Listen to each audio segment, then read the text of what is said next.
Hi, this is Patrick Mayock with HotelNewsNow.com. I'm here at the Hunter Hotel Investment Conference. Joining me is Jim Abrahamson, the President of the Americas for InterContinental Hotels Group. Jim, Hello, thanks Patrick. so much for joining us. IHG has, like a lot of the industry, recovered well from the doldrums of 2009. Your 2010 year-end results showed a lot of improvement. You reported much stronger revenues. And I'm just curious as to what are you guys doing right now in terms of reinvesting some of that capital and revenue back into the company and putting it to work for your investors? Well, we'd like to see an opportunity for brand acquisitions, particularly in the mid-scale space. So we like brands. We want to grow our brand portfolio. We've got capital to invest. And we're also looking at launching brands in our mid-scale segment as well. Outside of the U.S., we're looking at another upper upscale luxury brand in China. Our brands are already very well differentiated from each other and from the competition. So the brands that we're looking at and the opportunities are to create a highly differentiated brand experience. We still think there's space that exists, particularly for Gen X, Gen Y, millennials. We think there's a great opportunity there, brands that appeal more to targeted audience. You know, we'll look for a brand that can grow to, let's say, 300 to 500 hotels over some period of time.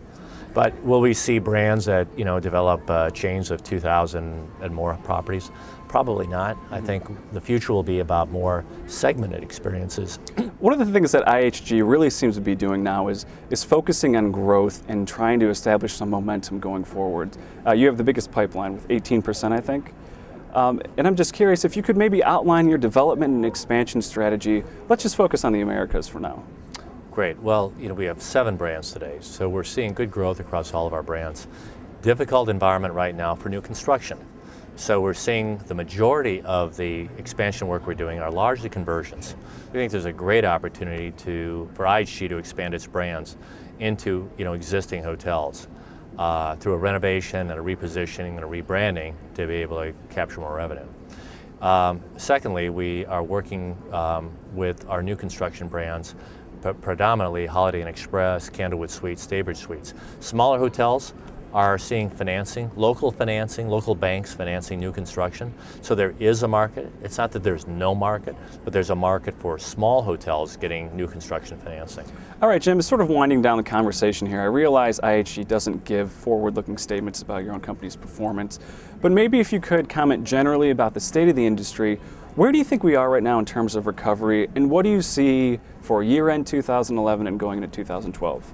Well, we think the U.S. Hospitality industry is in full recovery mode right now. So we're seeing strong demand increases, and that means we're in recovery. We'd like to see ratings start to increase as well, and we think supply and demand and basic laws of physics are going to create upward pressure on rates. So I think we're in that first leg up. The demand-led recovery is kind of running its course right now. The next leg up will be seeing rate increases. Okay, and Jim, let's end the conversation on a positive note. Tell me, what is the biggest opportunity for the U.S. hotel industry going forward? Inbound international travel.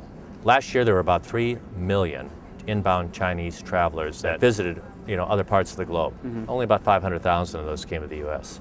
That's 3 million trips out of over 1 billion people. We're only scratching the surface of how big that opportunity is just in China. Think about India, think about Brazil with 200 million people.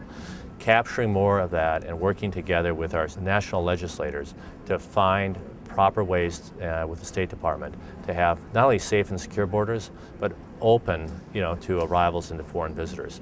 Expanding, you know, emerging market economies, coming to the U.S., staying at our hotels will be the next big thing.